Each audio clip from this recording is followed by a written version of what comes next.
When headlines announce that a strike has killed Iran's supreme leader, they claim the war is over.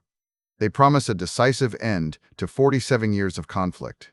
But 5 months later, we are not in peace negotiations or even a de-escalated stalemate. We are stuck in a deeper strategic paralysis where neither side can back down without risking total collapse. The very act intended to force surrender has created an existential crisis that makes negotiation impossible. This is the paradox of modern regime-targeted warfare. Killing the leader removes the mechanism required for peace, leaving the aggressor with no off-ramp short of all-out destruction. To understand why this happened, we must look past the moral outrage or tactical victory and examine the incentives at play. In standard geopolitical strategy, decapitation strikes are designed to create a power vacuum that invites negotiation. The logic is simple: kill the head of state, install a successor who wants stability, and sign a deal before chaos spreads. This has worked in various historical contexts where leadership changes allow for face-saving compromises. However, the strike launched on February 28, 2026, did not just change personnel, it targeted the regime's very survival instincts. By eliminating Supreme Leader Ali Khamenei alongside 3 critical nuclear sites at Fordow, Isfahan, and Natanz, the United States and its coalition shifted from coercive diplomacy to a strategy of total architectural dismantling. The result was not the expected power vacuum, but an immediate shift into what analysts call survival mode. When you attack a government's ability to exist rather than just its policy preferences, that government stops thinking about compromise and starts fighting for its own continuation. In this scenario, any concession looks like surrender, which invites internal collapse or external destruction from rival factions within the state. The regime bypassed traditional constitutional protocols by naming 3 potential heirs simultaneously. This is not a sign of confusion.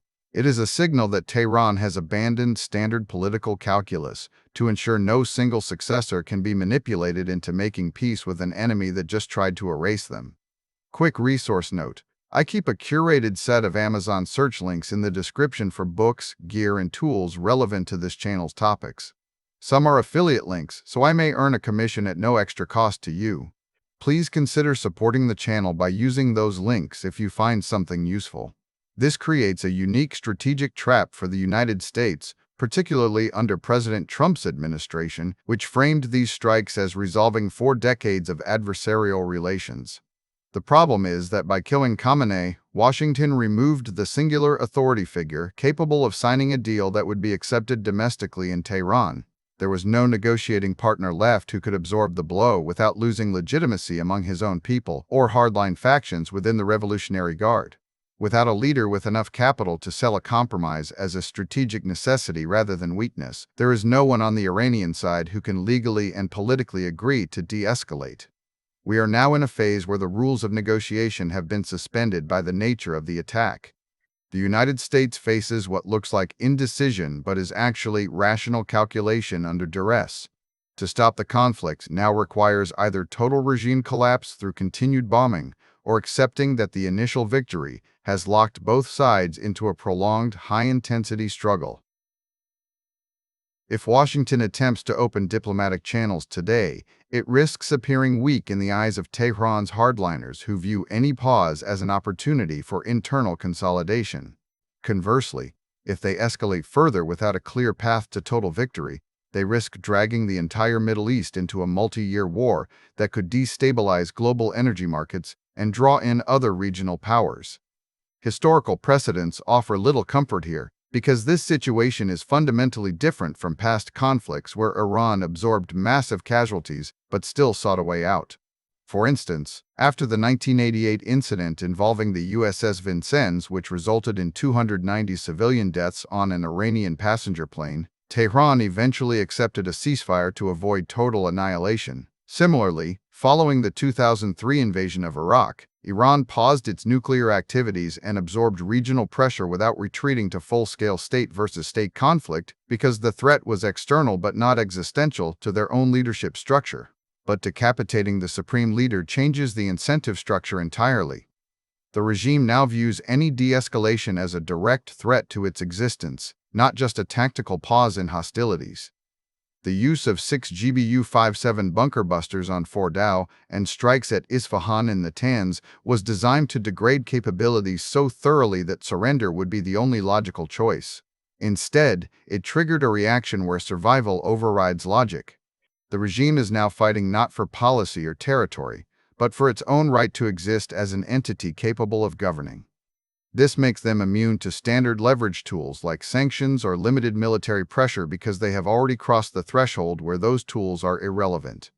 They are in a state of total war by necessity, regardless of what their actual capabilities allow at this moment. This leaves President Trump with no good options left. The victory narrative that ended 47 years of conflict is now a strategic liability. Every day that passes without de-escalation increases the likelihood of miscalculation or accidental escalation into a wider regional conflagration.